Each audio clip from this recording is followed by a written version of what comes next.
நாம் இறந்த பிறகு நம் ஆன்மாவிற்கு துணையாக சிவபெருமான் தான் வருவார்னு சொன்னா உங்களுக்கு தெரியுமா? ஒருவர் இறந்த பிறகு அவரின் ஆன்மாவை தனிமையில விடாமல் அந்த ஆன்மாவிற்கு துணையாக சிவபெருமான் இடுகாட்டிலேயே இருப்பார். இப்படி சிவபெருமானை பற்றி சிவவாக்கியர் அவருடைய ஓடி ஓடி உட்கலந்த ஜோதி எனும் பாடலில் கூறியுள்ளார். இவர் எழுதியுள்ள பாடலில் வரும் இந்த 4 வரிகளை கேட்டால் சிவபெருமான் தான் ஒரு ஆன்மாவிற்கு துணையாக இருப்பார் என புரியும். அந்த பாடல் வரிகள் மண்கலம் கவிழ்ந்த போது வைத்து வைத்து அடுக்குவார் என தொடங்கி என் கலந்து நின்ற மாயம் என்ன மாயம் ஈசனை என முடியும். இந்த பாடல் வரிகளின் பொருள், மண்பானை கீழே விழுந்து உடைந்து போனால் அது என்றாவது ஒரு நாள் தேவைப்படும் என எடுத்து அடுக்கி வைத்துக் கொள்வார்கள். வெண்கலம் பாத்திரம் கீழே விழுந்து நசுங்கினால் அது விலை மதிப்பானது உபயோகப்படும் என எடுத்து பத்திரமாக வைப்பார்கள். ஆனால் நம் உடலை விட்டு உயிர் போன அடுத்த நொடி இது பிணம் வீட்டில் இருந்தால் நாரும் என கூறி அடக்கம் செய்து விடுவார்கள்.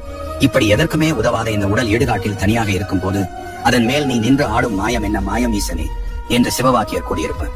இந்த மனித உடல் வெறும் மாயை, அதன் மீது மோகம் கொள்ள வேண்டாம். மேலும் ஒரு ஆன்மாவிற்கு துணையாக ஈசன் வருவார்.